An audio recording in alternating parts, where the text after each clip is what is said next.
Bienvenidos y bienvenidas a Ecos, un espacio donde exploramos la intersección entre vida moderna y espiritualidad para reconectar con lo esencial y encontrar guía e inspiración en nuestro día a día. Mi nombre es Amalia Insúa y este es el podcast de la Fundación Vivir Agradecidos. En esta conversación nos adentramos en la sabiduría del ermitaño, guiados por la mirada profunda de Ana María Llamazares, que es coautora de un libro que se llama así, La sabiduría de los ermitaños, diálogos para la convergencia espiritual. El libro y esta conversación también son una invitación a reflexionar sobre la espiritualidad actual a partir de la inspiración del simbolismo del arcano 9 del tarot, el ermitaño, que es el arquetipo del anciano sabio y de la voz de la sabiduría interior. Ana María nos invita a reflexionar sobre sus elementos simbólicos como la capa, la lámpara, el bastón y la capucha, como herramientas que representan un viaje hacia nuestro interior, y cómo ese movimiento de ir hacia adentro, de introversión, no solo es crucial en estos tiempos de incertidumbre, sino que también puede llevar a una vivencia más profunda del ser. Ella nos comparte su visión de la espiritualidad entendida como una experiencia humana que trasciende las religiones y se integra en la vida cotidiana. Conversamos sobre cómo la conexión con el espíritu puede ser una brújula que nos ayude a vivir con más plenitud y claridad también, especialmente en un mundo que constantemente nos empuja hacia lo externo, hacia el afuera. Les cuento un poco más de Ana María. Ella es antropóloga y epistemóloga argentina, especializada en lenguajes simbólicos y la evolución de la conciencia. Con una destacada carrera académica como investigadora del CONICET y docente en instituciones de renombre como el Instituto Universitario del Hospital Italiano y la Fundación Columbia, ella combina su profundo conocimiento con una visión integradora del ser humano. Es autora de libros como Del reloj a la flor de loto y Símbolos de lo sagrado, y sus obras exploran los nuevos paradigmas, el pensamiento holístico y el simbolismo transcultural.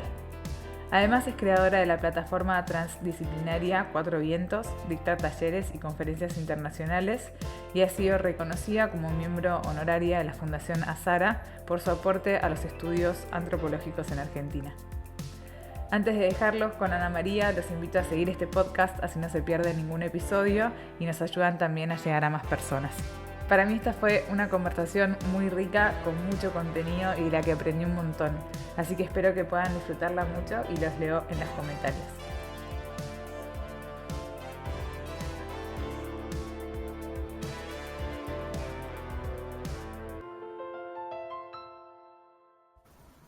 Ana, es un placer tenerte en este espacio. Muchísimas gracias, el placer es recíproco. Me siento muy honrada de que hayan pensado en mí primero, como coordinadora de este libro y en los ermitaños. Detrás de la sabiduría de los ermitaños hay otros coautores, pues, por empezar José María Chaer, que fue el coeditor o coautor conmigo, y después los que participaron, ¿no?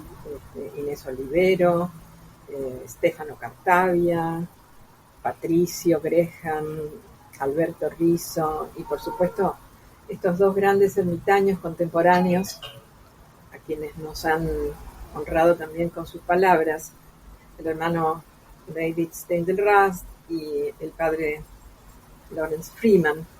Así que, bueno, la verdad que ha sido un fenómeno de convergencia espiritual. Me encanta pensarlo de esa manera. Qué lindo, me encanta. Es lindo encontrar un libro donde convergen tantas voces y en formato de diálogo, ¿no? Pero quería que nos cuentes un poco más el contexto del libro, ¿no? Es un libro que fue escrito en el contexto de la pandemia y basado en el arcano 9. Entonces, para quienes no tenemos ni idea de tarot, un poco contarnos por qué se eligió el arcano 9 en el momento de la pandemia y por qué podemos aprender de él hoy, ¿no? Que sea una pregunta muy amplia, pero a ver si nos ayudas un poco a dar contexto.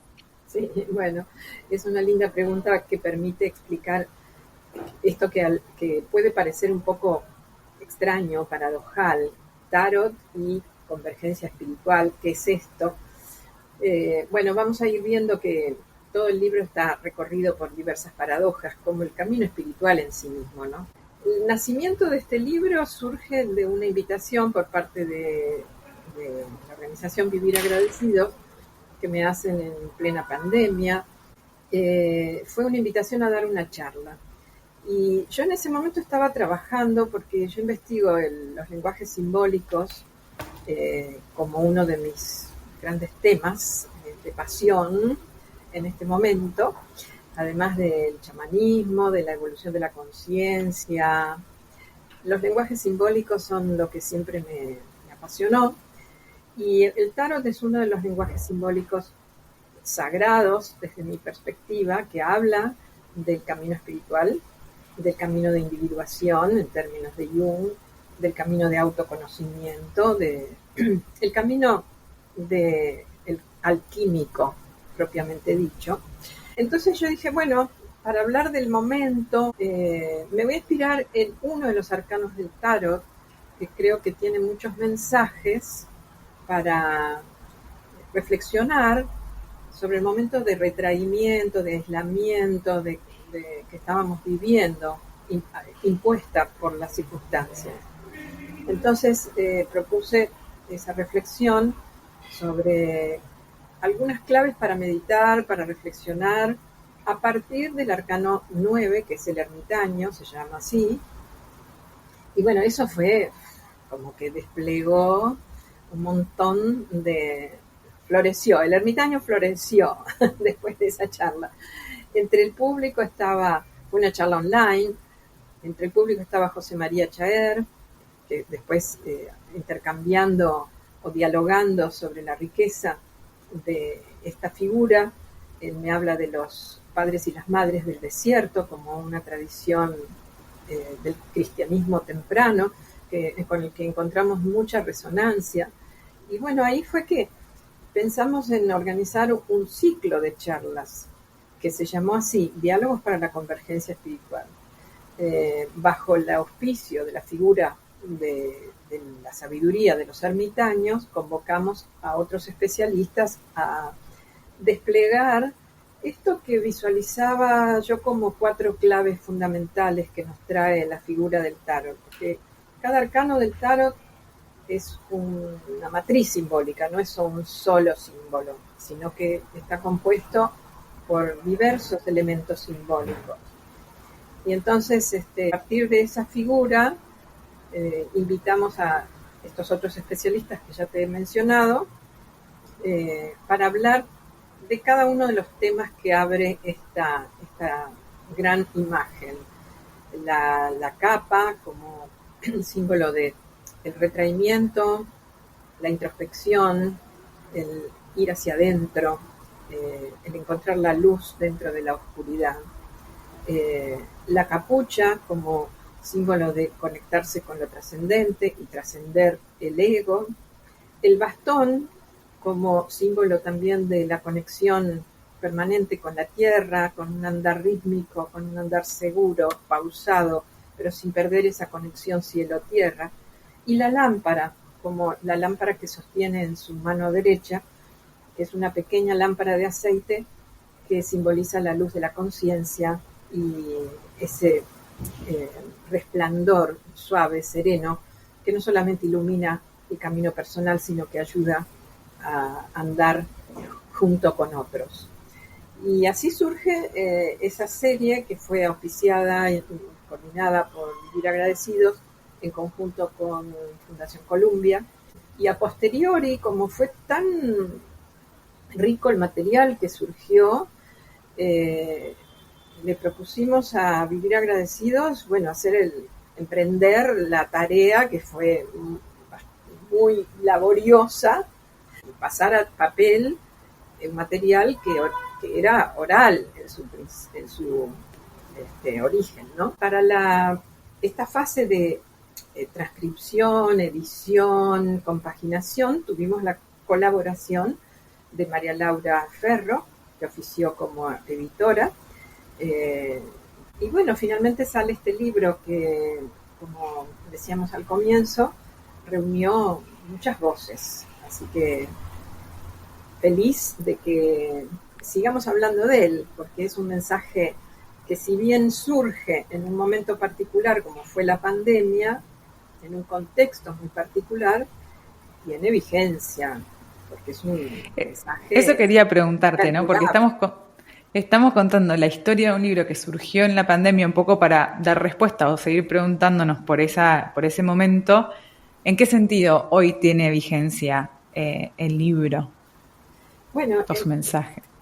porque el libro habla de espiritualidad, habla de la necesidad de cambiar nuestra perspectiva, de ir hacia el centro, del encuentro con uno mismo y con los demás. En fin, es un libro que tiene mucha riqueza.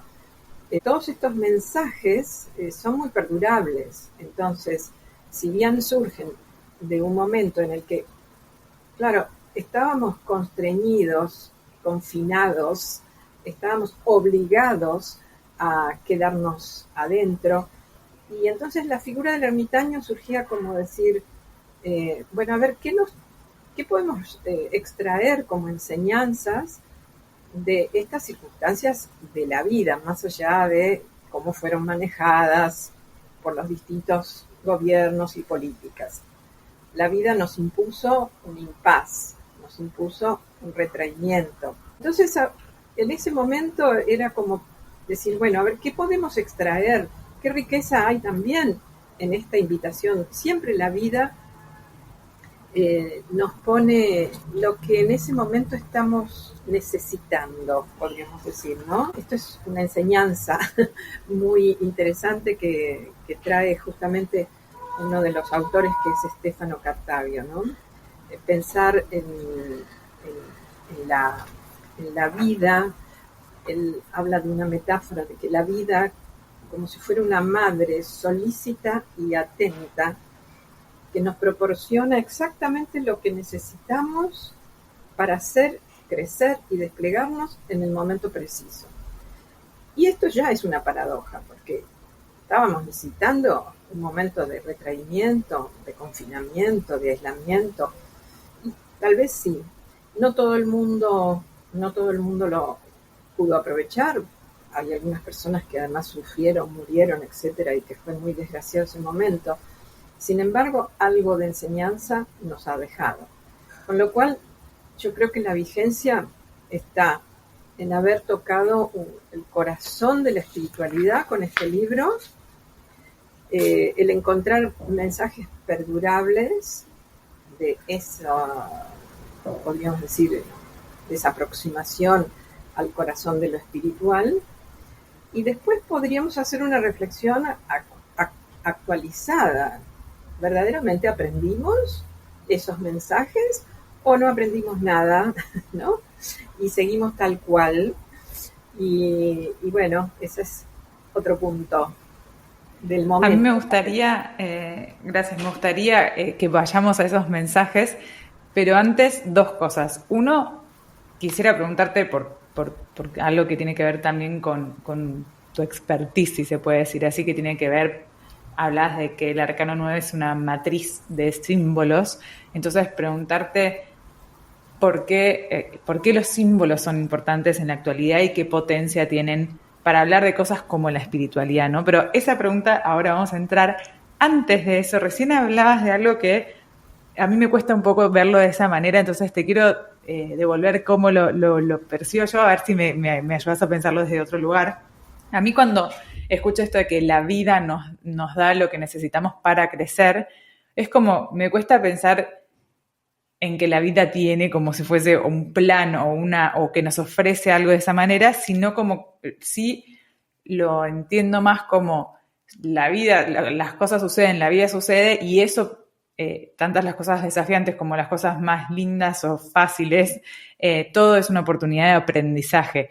A mí eso me resulta más fácil de verlo y de sentirlo así, y no como algo que como si tuviese una intencionalidad. ¿Cómo escuchas eso?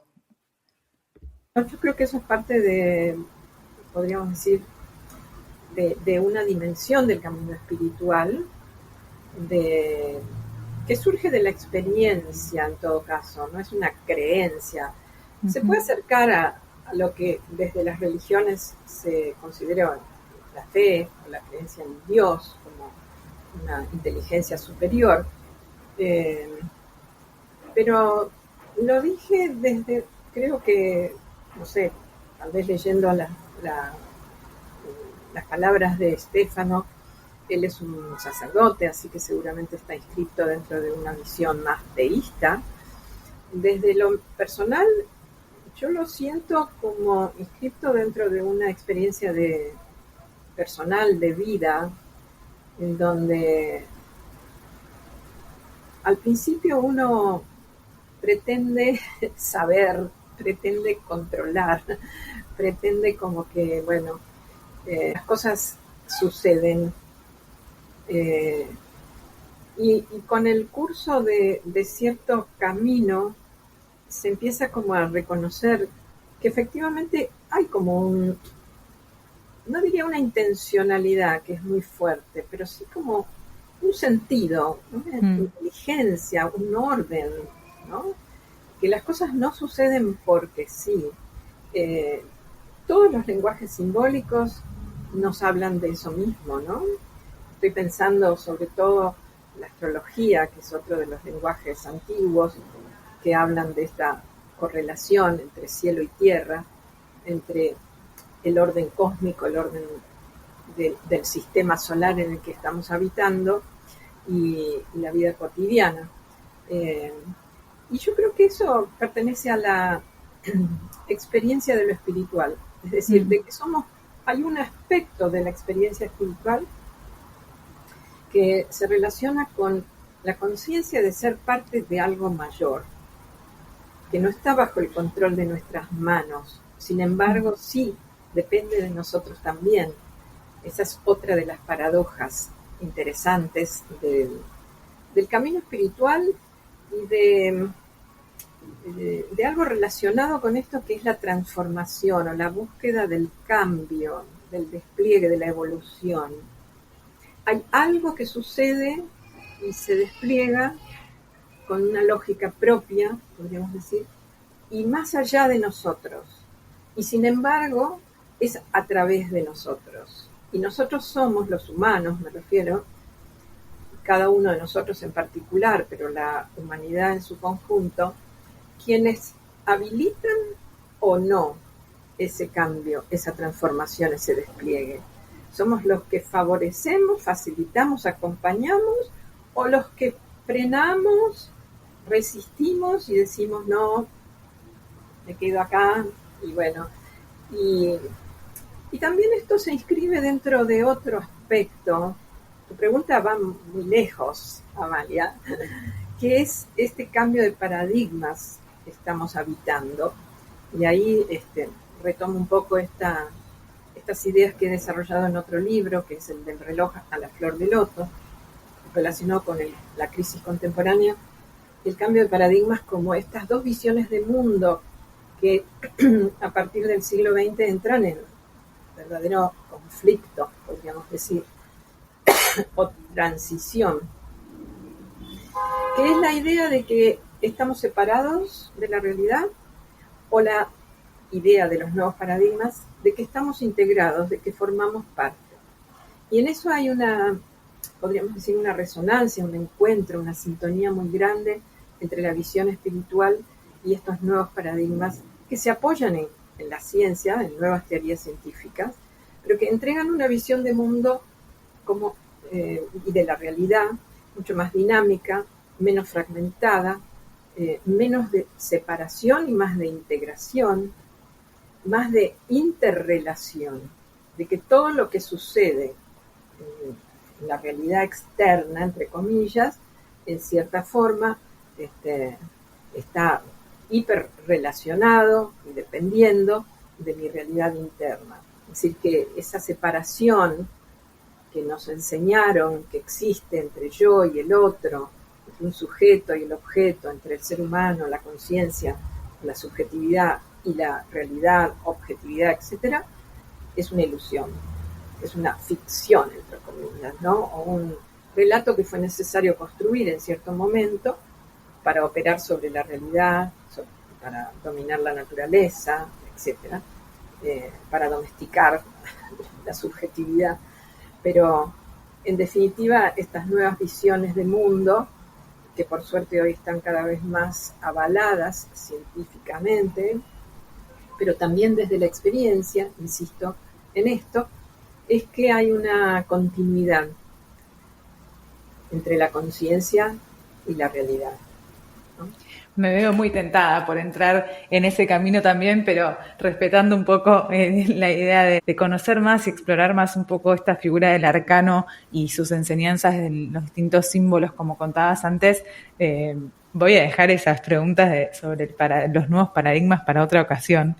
Pero gracias, me sirve escuchar eso también. Recién antes mencionabas algunos de los símbolos de los cuales podríamos como aprender del arcano 9 y estaría bueno entrar en cada uno de ellos, pero me gustaría que antes nos des un poco de contexto sobre esto de qué son los símbolos, qué lugar tiene el lenguaje simbólico en la actualidad, cómo nos pueden también ayudar a pensarnos, se me ocurre. Pero, habría que empezar por definir qué es un símbolo en todo caso y por qué los lenguajes simbólicos hoy en día cobran una relevancia tan particular, ¿no?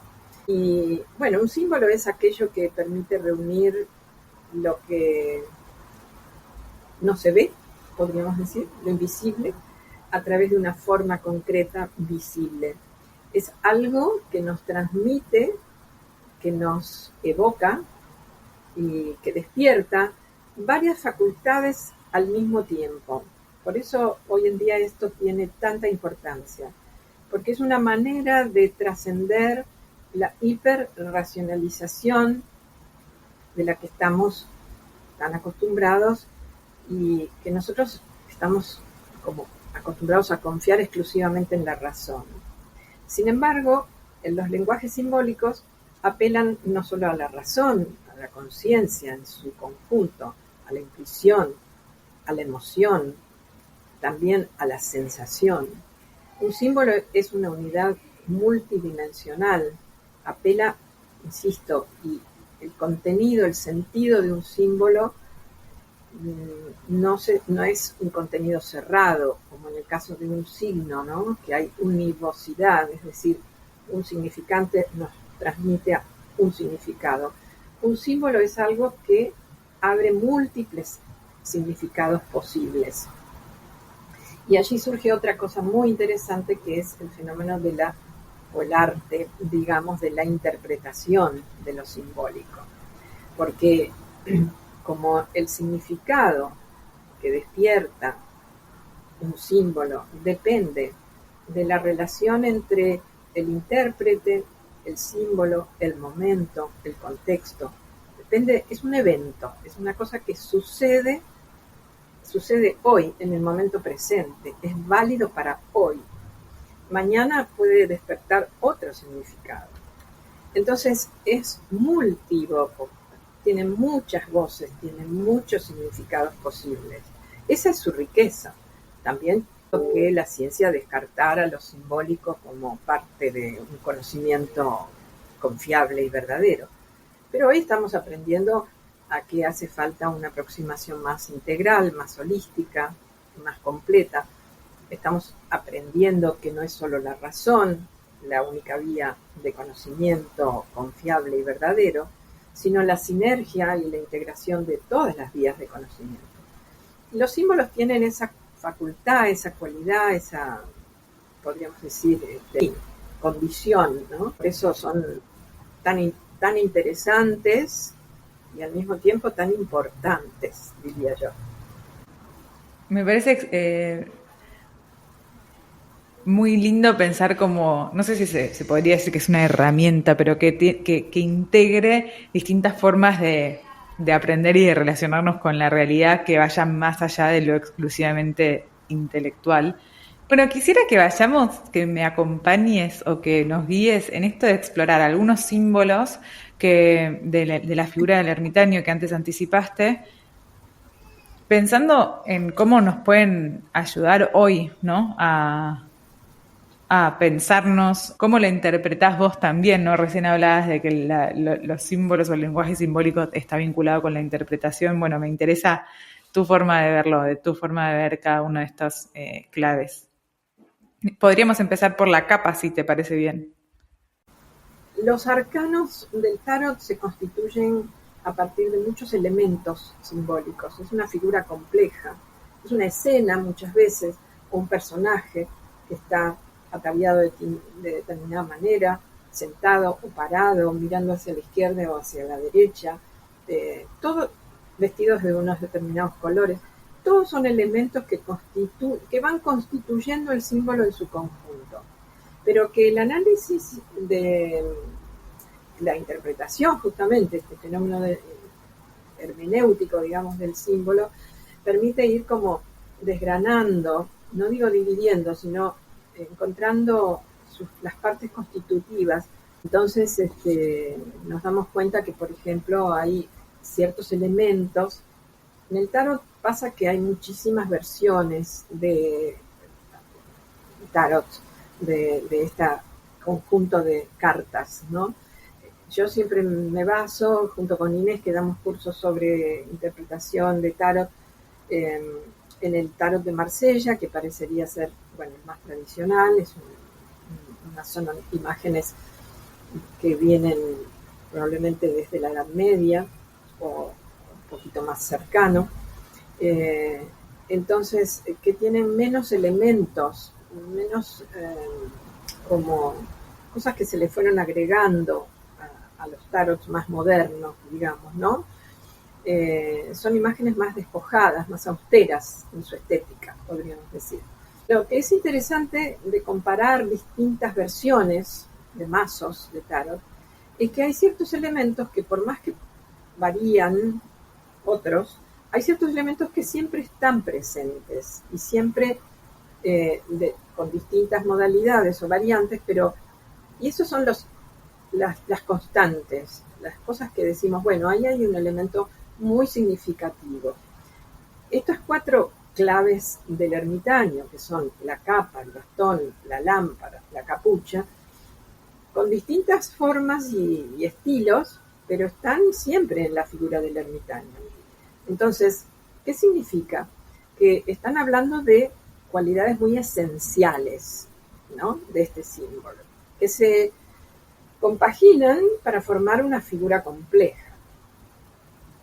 Así que la idea, la propuesta de este libro fue retomar estos cuatro elementos simbólicos y amplificarlos.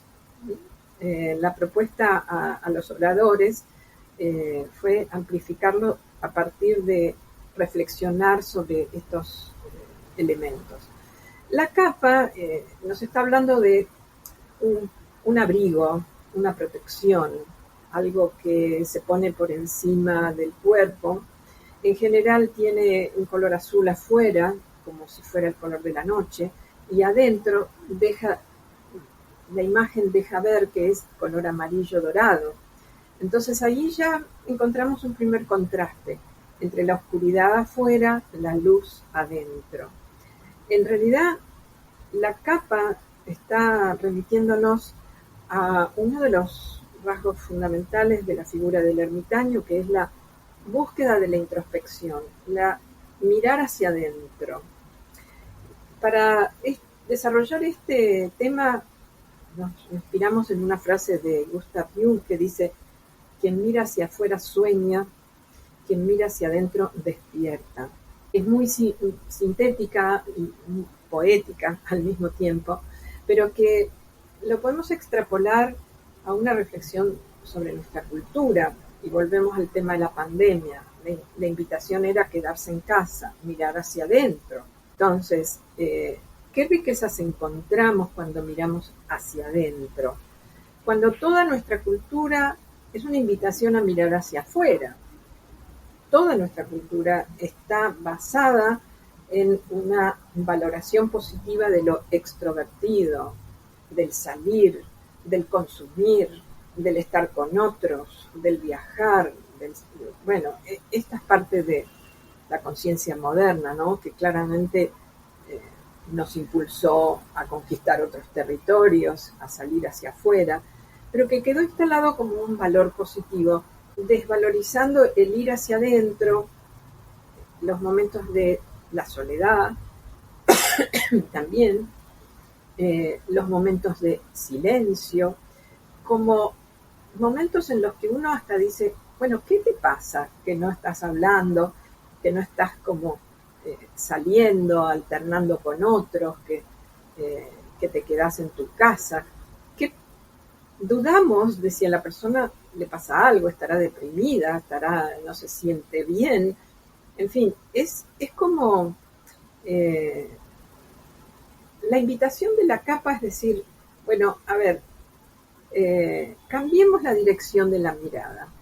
En lugar de mirar tanto hacia afuera y de considerar que salir, extrovertirnos, es decir, salir hacia afuera, es lo mejor que nos puede pasar, este es un tiempo en que la vida nos invita y nos propone, de una forma un poco coercitiva tal vez, pero firme o fuerte, pero nos propone la inversión de esa mirada. En vez de extrovertirnos, introvertirnos. Ir hacia el centro de cada uno de nosotros mismos. Allí hay una riqueza, sin ninguna duda. La introversión conduce a la vivencia del centro. Es una de las vivencias espirituales más profundas. ¿A qué llamas vivencia del centro? Vivencia del centro es estar cada uno conectado profundamente con el centro de nuestro ser, no con la salida, la mirada, el así, el afuera, bueno, toda esta distracciones, podríamos decir, ¿no?, de la vida. La vivencia del centro, la vivencia de centro, se logra a través de todas las prácticas meditativas, por ejemplo, o los rituales. Bueno, yo soy practicante de chamanismo, entonces un círculo ceremonial donde siempre se marca como eje el centro a través de un fuego, a través de una vela, a través de un cuenco de agua, en fin.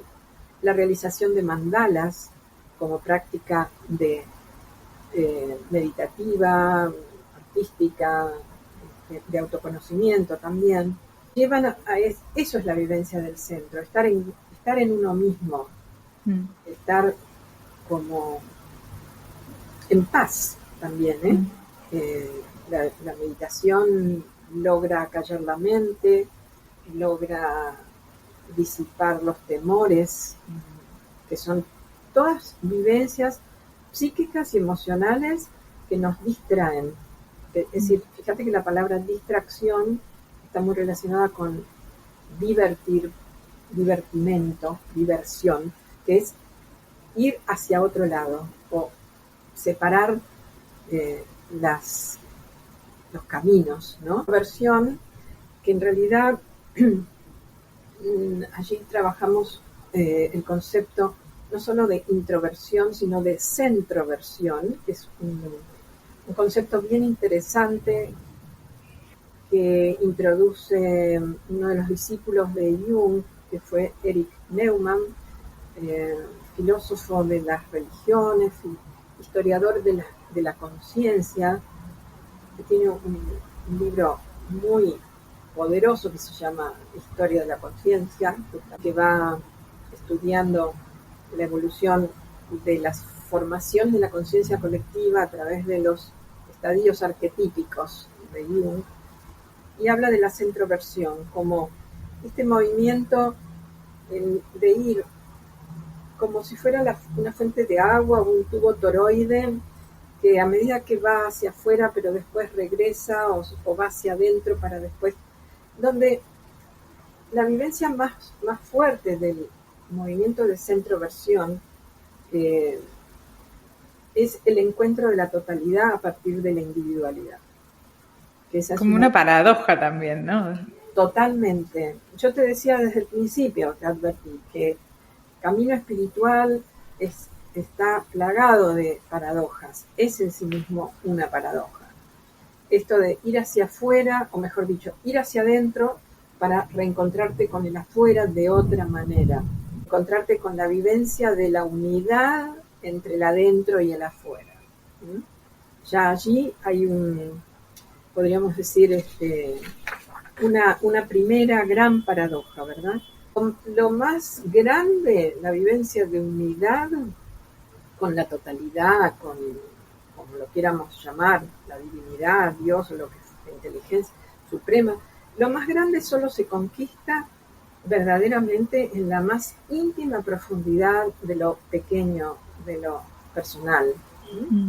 Y acá hay que distinguir entre individualismo e individualidad, ¿no? Esto es uno de los grandes, podríamos decir, aportes también de la psicología junguiana, que puede parecer desde una mirada un poco light, que ir hacia adentro es como, bueno, encerrarse en uno mismo, es una actitud egoica, ¿no? Individualista o hedonista, quedarse en total yo estoy bien. Mirarse mucho el ombligo, podríamos decir coloquialmente. Mirarse el ombligo y satisfacerse con el bienestar individual. Y no tiene que ver con eso. Esto permite o remite, digamos, a esta diferenciación que surge de la psicología junguiana y también de todos los lenguajes simbólicos sagrados, esotéricos, de que tendríamos en nuestra psique dos centros psíquicos. Uno es el ego, el famoso ego, la personalidad, lo que se construye en forma individual, personal. Y otro es un yo más profundo, una instancia del ser más profunda que es el sí mismo, el self de Jung, que tiene que ver con esta instancia o con esta dimensión del centro. Que, curioso, porque el yo o el ego en realidad se construye descentrándose por identificación y especularmente con la relación a través de la relación con otros. Y siempre es como un centro excéntrico dentro del psiquismo, podríamos decir. Está más superficial. El otro es el verdadero centro del mandala de la conciencia, si lo pudiéramos pensar en esos términos, ¿no? El verdadero centro es el ser. Volviendo a esta expresión de la centroversión, la introversión es el movimiento, es cambiar el movimiento de ir hacia afuera para ir hacia adentro, y no con un sentido de individualidad para quedarnos en el ego, sino con un sentido todavía más profundo de ir hacia ese nivel de descubrir lo que cada uno de nosotros tenemos también como experiencia, de saber que hay algo más allá de esa máscara que construimos a lo largo de la vida, de esa fachada, podríamos decir, ¿no? Que es la personalidad. A veces solamente coincide con mandatos externos, demandas familiares, culturales, y a lo largo de la vida, pero sobre todo en lo que Jung llamó la crisis de la mitad de la vida, cuando ya hemos construido bastante nuestra familia, nuestra profesión, nuestro estatus económico, o estamos en eso, pero cuando nos podemos empezar a sentir otra voz interna que nos dice, bueno, pero ¿quién son realmente? ¿Sos esto? Cuando nos preguntan, bueno, a ver, presentate, ¿quién sos? Y uno generalmente dice el nombre, dice la profesión, de dónde es, y bueno, pero hay algo más allá de eso. Y eso es el gran centro, podríamos decir. Recién hablabas de la vivencia de centro, de la centroversión como una manera de dejar de estar mirando hacia afuera, empezar a mirar hacia adentro, pero no es el aislamiento, sino como si fuese algo más profundo, ¿no? Entiendo que por qué está relacionado con la pandemia. Hoy creo que después de la pandemia, si bien seguramente algunos de los que nos aislamos pudieron hacer ese proceso de centroversión y aprovechar la experiencia, probablemente otros no hayan podido, por más de estar físicamente aislados, hacer ese movimiento. Y quizás ahora hay otro desafío que es, o hay otra invitación que es continuar ese movimiento de centroversión en un contexto diferente donde nos fuimos para afuera todavía más después de ese aislamiento, ¿no? Sí, te iba a decir que justamente Bueno, frente a la invitación de la pandemia, esta invitación un poco más profunda, las reacciones pueden ser múltiples y han sido múltiples. Yo veo que la reacción mayoritaria ha sido justamente el salir desenfrenadamente nuevamente hacia afuera, extroversión compulsiva casi, ¿no? Por supuesto que la introversión y la extroversión son tendencias naturales y además uno vive en medio de ese flujo, de estar para afuera, estar para adentro. El tema es encontrar ese equilibrio, ¿verdad? Y como enseñanza de la pandemia, para mucha gente que lo testimonia de esa manera, fue encontrar esta posibilidad, esta vivencia de que estar más en uno mismo tiene una riqueza, tiene una gran riqueza. El encuentro con el centro es algo fundamental, porque nosotros vivimos en una cultura que nos ha descentrado por completo, que nos ha divertido, si querés, diversificado, fragmentado. Entonces, es una necesidad permanente la de encontrar el centro.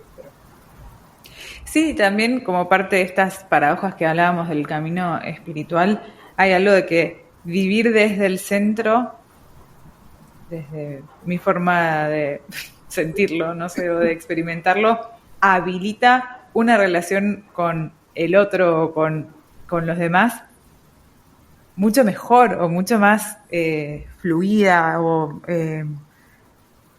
como una cuestión de relacionarnos incluso mejor, que a priori si uno dice ir hacia adentro, quizás piensa a costa de, y vivir desde el centro, me parece que la invitación es a encontrarnos con otros desde otro lugar y también reconociendo que cada uno tiene un sí mismo que nos hermana de alguna manera.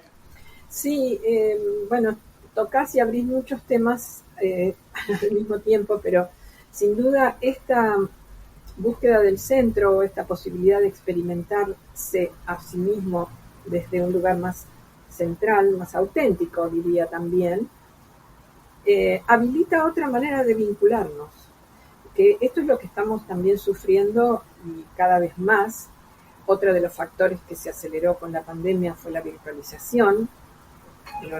Digamos, enhorabuena que nos habilitó o nos permitió estas conexiones, el Zoom, el encontrarnos más, pero también es como que está todo este riesgo de creernos que nos hipercomunicamos porque estamos en las redes, porque contestamos mensajitos todo el tiempo, y eso hace que los vínculos interpersonales hayan sufrido en cuanto a la calidad, ¿no? Que es algo que para mí solo se logra en digamos, cuando nos relacionamos desde el centro del ser.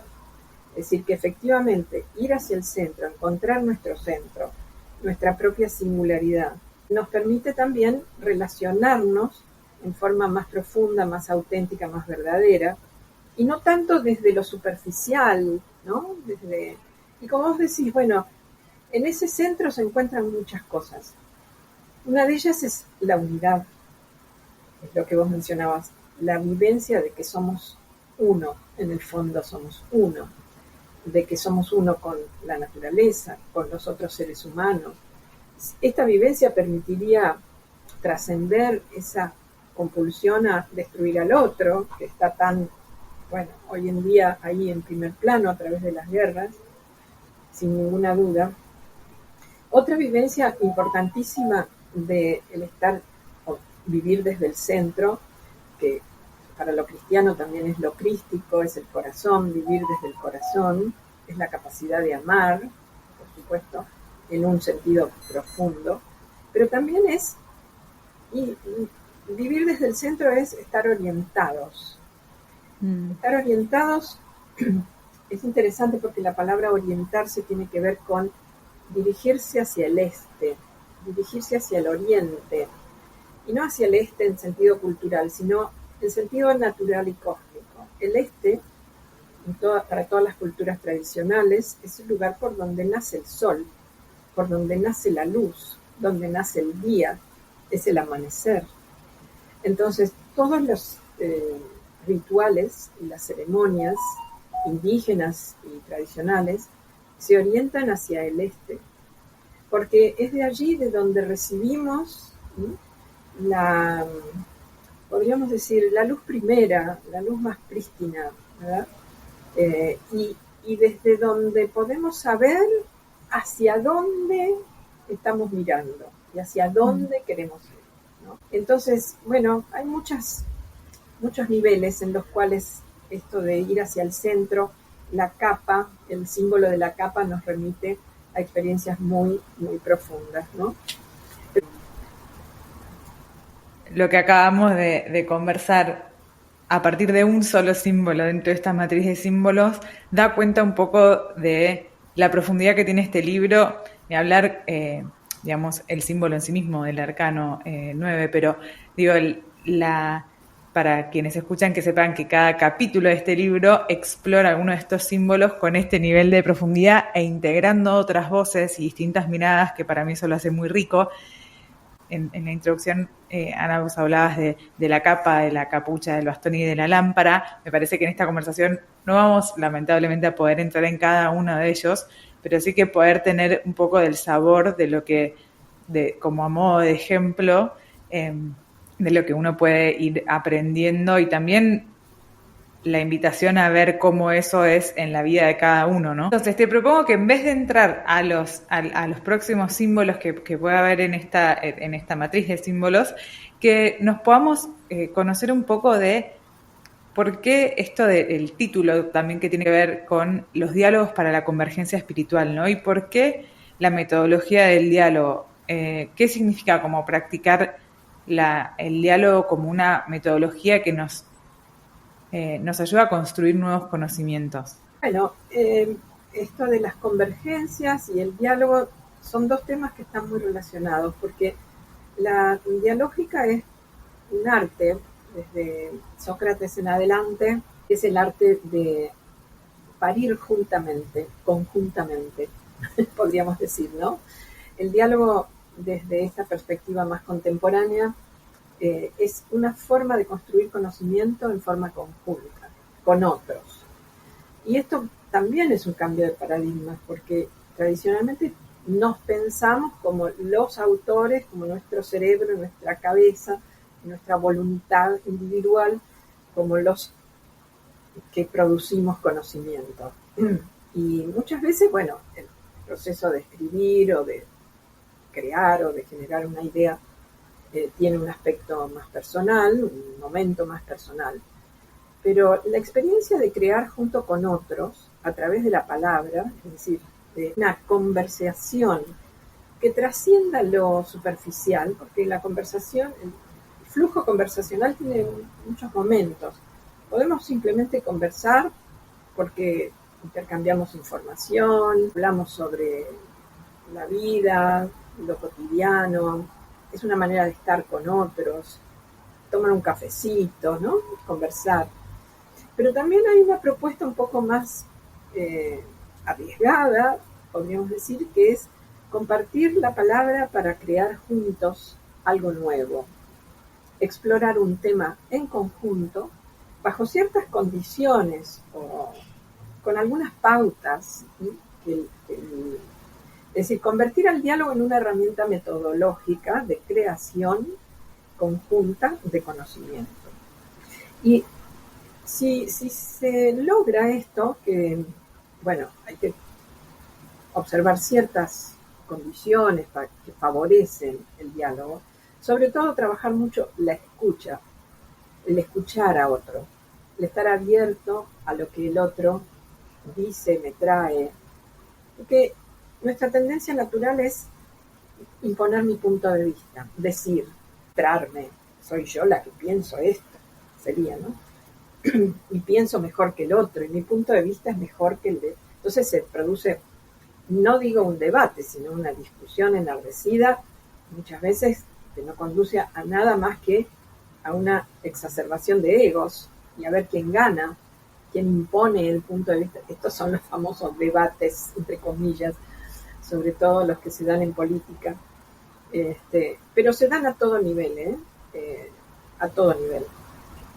Esto es una invitación también a autoobservarnos cuando hablamos, cuánto escuchamos y cuánto proyectamos y queremos decir, queremos imponer nuestro mirar.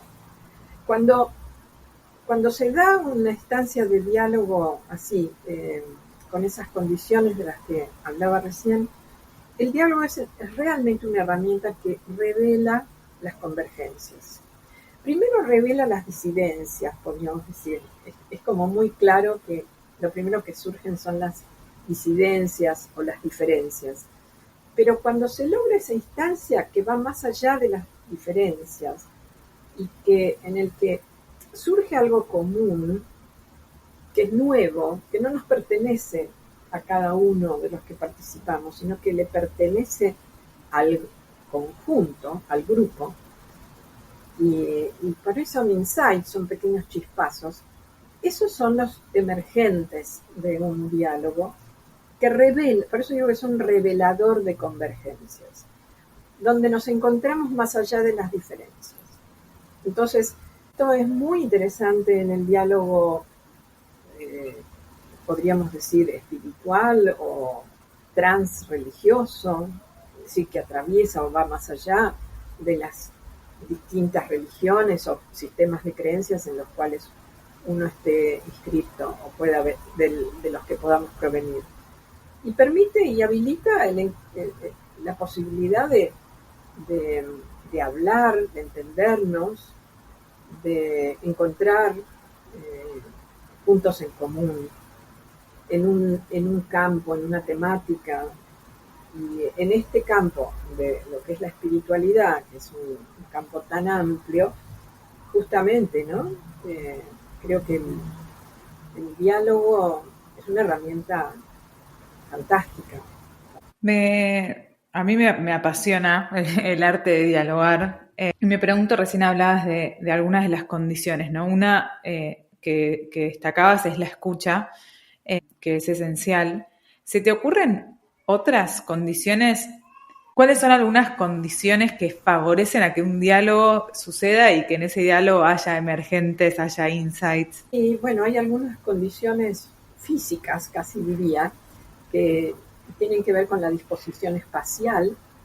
Por ejemplo, en un encuentro, en una clase, yo lo practico bastante en todos los grupos, incluso en la universidad, donde en principio trato de que ponernos en círculo. Ya ponernos en círculo facilita enormemente la circulación horizontal de la palabra. La disposición, así con un pupitre sobrelevado y un público que escucha, eso ya te genera una diferencia, donde hay un orador, un maestro, uno que enseña, uno que se supone que sabe más, y el resto que escucha pasivamente, recibe y se supone que sabe menos. Bueno, esta es una disposición clásica, ¿no? de la docencia. Sin embargo, bueno, hay una serie de nuevas formas de pedagogía en donde se busca lo más horizontal, más allá de que en un grupo siempre hay algún coordinador, un facilitador, pero para que esta experiencia de diálogo realmente se pueda dar, hay que facilitar la horizontalidad, donde incluso el que se supone que es el profesor, el maestro, el que sabe más, se aviene a una escucha abierta donde los participantes todos tenemos el mismo estatuto, podríamos decir, de participación o de creatividad, sería, ¿no? Después hay algo que se relaciona también con el famoso ermitaño y con su capucha, que es la clave de trascender lo personal, buscar eso que va más allá del ego. Tratar de hablar no desde la mente, no desde el juicio. Bueno, suspender el juicio o tratar de suspender el juicio es otra de las actitudes que podríamos decir es una clave para el diálogo. si primero que hacemos en general cuando otro está hablando es que estamos como generando ya una réplica interna, desde la cabeza siempre, desde el juicio, desde el pensar. Entonces, tratar de suspender, es decir, poner como entre paréntesis los juicios para tratar de llevar la atención más hacia el corazón, hacia qué me despierta, qué siento, qué me genera, qué emociones me genera lo que el otro está diciendo. Desde tratar de sacar el foco, digamos, de la atención, de la cabeza al corazón, ¿no? A una cosa más cordial, el cordis, ¿no? El corazón, que sea más receptiva y no tan proyectiva, ¿no? Eso es una actitud que permite, que favorece, bueno, que relaciona mucho con el tema que hablábamos antes de la escucha. Bueno, estar atentos, básicamente estar atentos a todo aquello que obstaculiza el flujo de la palabra, ¿no? Por ejemplo, somos muy propensos a que cuando hay una disidencia con lo que uno piensa o ha expuesto, nos lo tomamos a título personal. Y entonces sentimos que nos aceptan o nos rechazan, pero no nuestro punto de vista o las ideas que estamos explorando juntos, sino a nosotros como personas. Entonces allí reaccionamos emocionalmente y en lugar de explorar juntos un flujo de ideas, supongamos que estamos trabajando sobre una investigación en conjunto, ¿no?, de un tema, en lugar de explorar las ideas, solo reaccionamos emocionalmente, porque el otro simplemente no está de acuerdo. Entonces, esa adhesión incondicional a nuestro punto de vista, donde nos sentimos aceptados o rechazamos y el otro asiente o disiente, es una confusión muy grande que obstaculiza mucho el diálogo, ¿no? Esto solo se aprende practicando. Como casi todas las cosas que se hablan en este libro, ¿no? Como muchísimas de las cosas que tienen que ver con el camino espiritual, como un aprendizaje. A mí me pareció algo muy lindo del libro que tiene que ver con cuál es la mirada sobre la espiritualidad, sobre cómo concibe este libro la espiritualidad. A mí hay algo que me gustó y que destaco, que es que la espiritualidad como una vivencia secular, la espiritualidad como una vivencia secular y cotidiana, ¿no? Que trasciende los marcos estrictos de las religiones instituidas y que desde mi mirada también fue hasta enriquecida por distintos puntos de vista de las personas que participaron, algunos religiosos, otros no. ¿Querés contar un poco esa mirada sobre la espiritualidad que invita el libro? No, creo que habría que partir de esta diferenciación, que es muy importante, entre espiritualidad y religiosidad o religiones, ¿no? Son dos palabras, dos conceptos que los solemos tener muy adheridos y confundidos, por lo tanto, ¿no? Esto también proviene de un sesgo propio de nuestra cultura, que es que relegó todo lo espiritual como campo de la religión. Ni siquiera de la psicología, fíjate, ¿no? Ni siquiera de la psicología, sino de la religión y de las iglesias, en todo caso, que son las instituciones encargadas de administrar las religiones y por lo tanto la espiritualidad de las personas. En realidad la espiritualidad es una facultad humana que es la búsqueda de algo más allá, de la trascendencia, si querés, de esto, de preguntarnos, pero no solo con la cabeza, sino con todo el cuerpo, y llevarlo a la vida cotidiana, que esta es otra de las importantes, podríamos decir, consecuencias de estas formas de espiritualidad secular. Secular porque están más allá de los ámbitos estrictamente religiosos.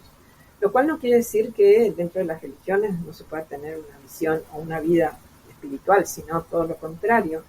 Sino que debido a podríamos decir, al constreñimiento que muchas veces imponen las religiones institucionalizadas en cada una de sus ramas, Hoy en día se está produciendo un fenómeno que es la búsqueda de caminos espirituales más allá de las religiones, transreligiosos, ¿no? Encontrar esto, la capacidad de tener la experiencia religiosa, lo que es la experiencia religiosa como religarse a la divinidad, a lo sagrado, al cosmos, a esta cualidad de la vida, pero más allá de un sistema de creencias establecido, de un dogma, ¿no? Como una experiencia hasta personal. Cada uno puede tener su forma, su aproximación. Hoy en día, bueno, a través de la vivencia de estar en la naturaleza, o el servicio a la comunidad, o el arte como una experiencia religiosa, en fin, o la vida en familia como una cosa religiosa casi, ¿no? En fin, creo que esta espiritualidad, esta forma de vivir espiritualmente, es decir, conectado con el espíritu, vamos a hacerlo más sencillo, más destilado, si queremos, ¿no? Espiritualidad es vivir conectado con el espíritu, y no tanto con la división, con un espíritu encarnado, podríamos decir, con un espíritu integral que anime todo, el cuerpo, el alma, el corazón. Hay muchas definiciones de espiritualidad, pero a mí últimamente me resuena mucho esto de, por empezar, la conciencia y la vivencia de ser parte de algo más grande que uno, de ser, ¿qué sería la trascendencia?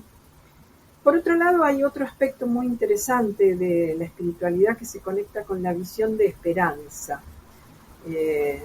La capacidad de confiar en la incertidumbre.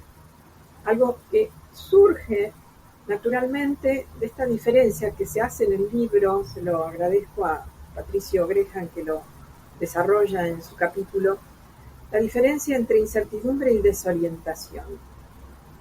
Hoy estamos muy desorientados, sin saber para dónde vamos, muy confundidos, precisamente porque nos falta esa brújula, ¿no? Ese timón interno.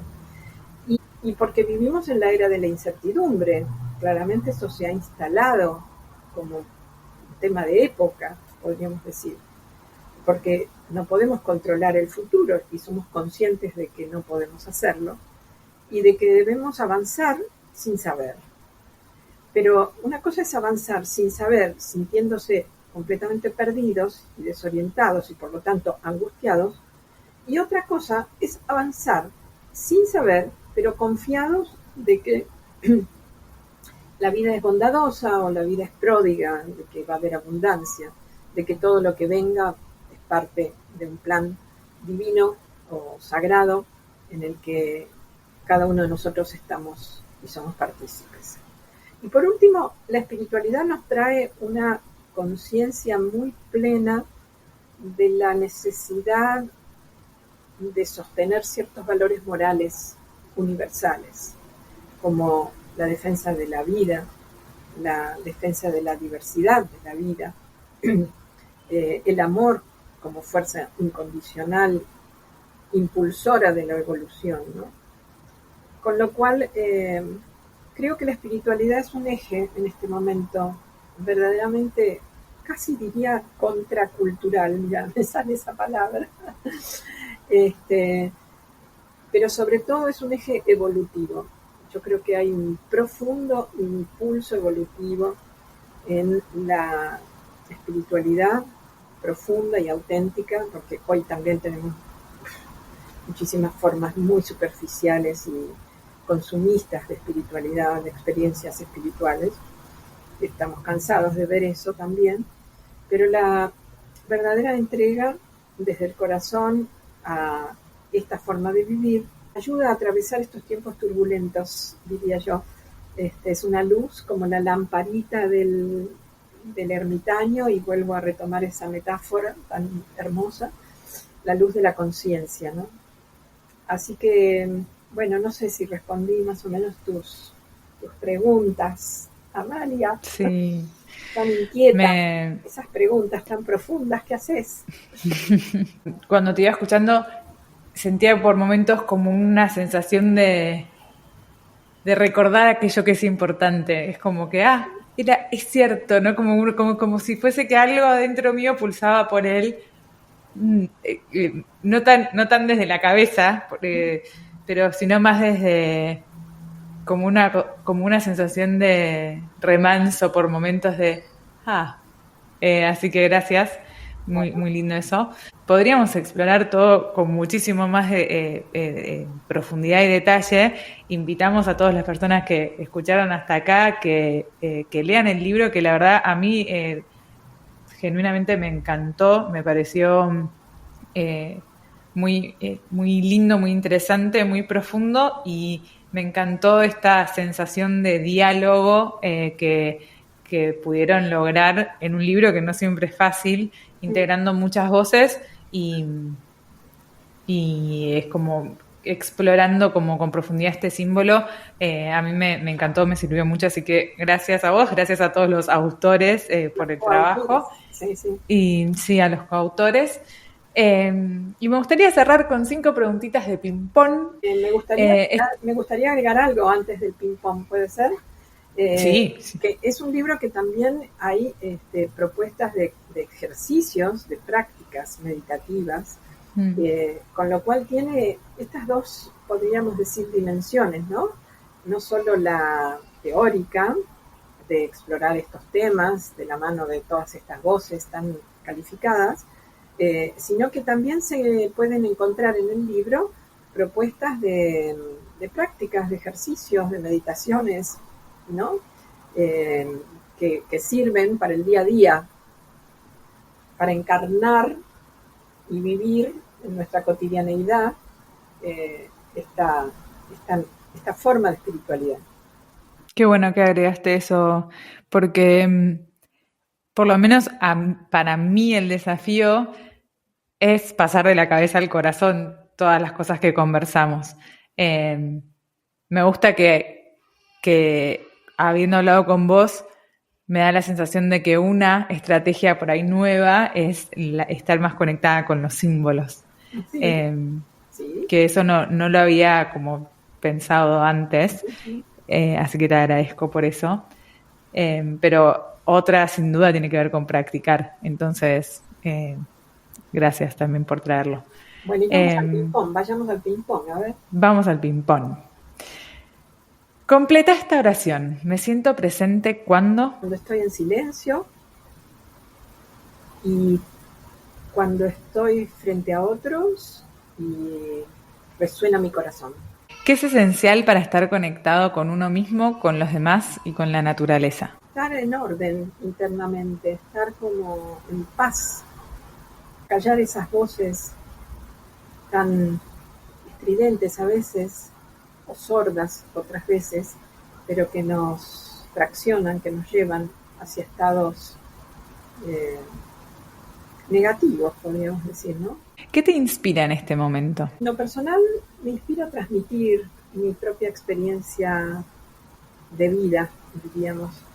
Me encuentro muy a gusto escribiendo, dando clases, hablando, soy docente por casi naturaleza. Hmm. Bueno, cuando, cuando siento que lo que transmito llega, como esto que acabas de decir, eh, sobre el tema de los símbolos, compartir, ahora sintetizarlo, compartir. Qué lindo. ¿Un libro, serie, película que te haya encantado, que te gustaría recomendar? Una película que vi recientemente en el avión volviendo de México, que me emocionó mucho y me parece muy recomendable, se llama Una vida, One Life.